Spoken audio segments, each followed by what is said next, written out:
தமிழ்தோறும் நல் உலகிற்கும் ஆன்மீக ஜோதிட நல் உள்ளங்களுக்கும் நமது ராகுவாழ்க அஸ்ட்ரோ டிவி யூடியூப் சேனல் நேயர்கள் அனைவருக்கும் உங்கள் அன்புக்குரிய ஜோதிட நூலாசிரியர் ராகுவாழ்க ரமேஷ்குமாரின் இனிய வந்தனம். இன்று நாம் காண இருக்கின்ற ஜோதிட தலைப்பு நட்சத்திரங்களின் வரிசையில் அஸ்தம் நட்சத்திரத்தை பற்றி பார்க்க இருக்கின்றோம். அஸ்தம் நட்சத்திரம் முதல் பாதம், இரண்டாம் பாதம், மூன்றாம் பாதம், நான்காம் பாதம் என 4 பாதங்களும் கன்னி ராசியில் இருக்கும்.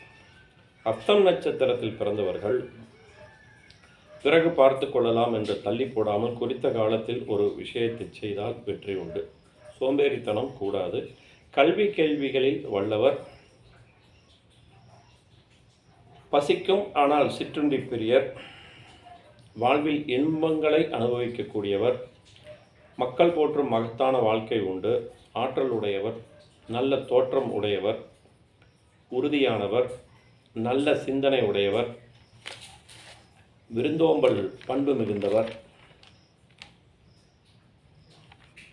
ஆசான், வழிகாட்டி, குரு இவர்கள் மீது அபரிதமான அன்பும் மரியாதையும் விசுவாசமும் உடையவராக அஸ்தம் நட்சத்திரக்காரர்கள் திகழ்வார்கள். அஸ்தம் நட்சத்திரம் முதல் பாதத்தில் பிறந்தவர்கள் கழகப்பிரியர்களாக இருப்பார்கள். ஊர் 2 பெட்டா கூத்தாடிக்கு கொண்டாட்டம் இல்லையா, அந்த மாதிரி சண்டை சச்சரவை மூட்டி அதை பார்த்து குளிர் காயக்கூடியவங்களாக இருப்பாங்க. பொய் சொல்ல அஞ்ச மாட்டார்கள். அதுவும் குறிப்பாக ராகு, கேது, சனி சம்மந்தப்பட்டு இருந்தால் தாராளமாக பொய் பேசுவாங்க. ஒரு சில பேர் நான் பொய்யே பேசுகிறதில்ல, இது தப்பு, அப்படி இப்படின்லாம் சொல்லுவாங்க. அவங்கவுங்க மனசாட்சிக்கே தெரியும். இருந்தாலும் விதிகள் 1000 இருந்தாலும் விதிவிலக்குகளும் உண்டு அல்லவா? அப்போ இந்த அஸ்தத்தில் இருக்கும் சந்திரனை குரு பார்த்து இருந்தால் உண்மையை விரும்பக்கூடியவங்களாக இருப்பாங்க. சுயநலம் மிகுந்தவர். மரபு சம்பிரதாயங்களை மதித்து பின்பற்றக்கூடியவங்களாக இருப்பாங்க. கால்நடைகளை அன்பாக பராமரித்து வளர்க்கக்கூடியவங்களாக இருப்பாங்க. அடுத்து அஸ்தம் நட்சத்திரம் 2ஆம் பாதம் நவாம்சத்தில் சந்திரன் உச்சபலம் பெறுவார். உத்தமனாக, அரிய பண்புகள் மிகுந்தவராக, மேன்மையான குணங்கள் மிகுந்தவராக ஜாதகர் இருப்பார். செய்ய தகுந்தது எது, செய்யக்கூடாதது எது என்பதை பகுத்து அறிந்து செயல்படக்கூடியவர்களாக இந்த அஸ்தம் நட்சத்திரம் 2ஆம் பாதத்தில் பிறந்தவர்கள் இருப்பார்கள். இளம் பருவத்தில் அன்னையை பெறுவதற்கு இழப்பதற்கு வாய்ப்புகள் உண்டு. அது லக்ன ரீதியில் 4ஆம் இடத்தை பொறுத்தும் அதை அலசி ஆராய்ந்து கூற வேண்டியது அவசியம். ஆடல், பாடல், கலை ஆர்வம் உண்டு. சொற்பொழிவாளர்களாக திகழக்கூடிய யோகமும் உண்டு. அடுத்து அஸ்தம் நட்சத்திரம் 3ஆம் பாதம். வெளியில் சிரித்தாலும் உள்ளுக்குள்ளார கோபமும் வஞ்சமும் இருக்கும். தந்தை தோஷம் உண்டு. சிறு பிராயத்திலேயே தந்தையை பிரிவதற்கு இழப்பதற்கு வாய்ப்புகள் உண்டு. சூதுவாது உடையவர். உடல் நலனில் அக்கறை செலுத்த வேண்டும். வணிக திறமை உண்டு. ஏனென்றால் ராசியிலும் சந்திரன் புதன் வீட்டில், நவாம்சத்திலும் அஸ்தம் நட்சத்திரம் 3ஆம் பாதம் சந்திரன் மிதுனத்தில் இருப்பார். எனவே எழுத்து திறமை உண்டு. வணிக திறமை உண்டு. புத்தி சாதுரியம் மிகுந்தவராக இருப்பார். அடுத்து அஸ்தம் நட்சத்திரம் 4ஆம் பாதம். சந்திரனின் சாரம் பெற்ற நட்சத்திரம் அஸ்தம். நவாம்சத்தில் சந்திரன் கடகத்தில் ஆட்சி பலம் பெறுவது சிறப்பு.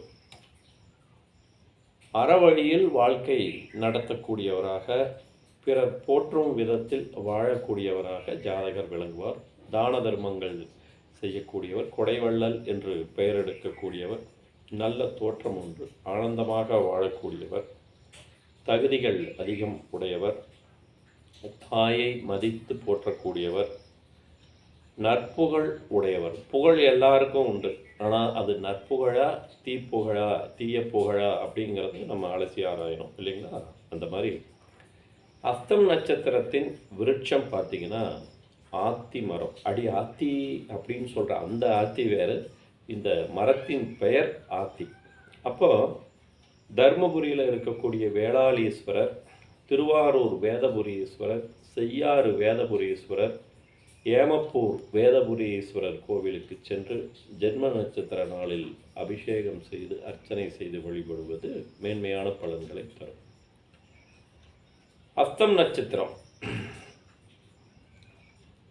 சித்திரை மிருகசிரேட நட்சத்திரக்காரர்கள் மூலமாக குடும்பம் பொருளாதார பலம் உண்டு. புனர்பூச நட்சத்திரக்காரர்களிடம் இருந்து சற்று விலகி இருப்பது நல்லது. அதேபோல் அஸ்வினி மகம் மூலம் நட்சத்திரக்காரர்களிடமோ சற்று விலகி இருப்பது நல்லது. அடுத்து கிருத்திகை நட்சத்திரக்காரர்களிடம் வரவு செலவு வைத்து கொள்ளாமல் வெறும் பேச்சளவில் மட்டும் பழக்கம் வைத்துக் கொள்வது நல்லது. அதேபோல் அவிட்டம் நட்சத்திரக்காரர்களிடம் எப்போதும் சற்று கவனமாக இருக்க வேண்டும். எல்லா விஷயத்தையும் பகிர்ந்து கொள்ளாமல் அவர்களிடம் நுனிப்புள் மேய்ந்து செல்லும் விதத்தில் இருப்பது நல்லது. விசாக நட்சத்திரக்காரர்களுடைய பேச்சில் கவனமாக இருக்க வேண்டும்.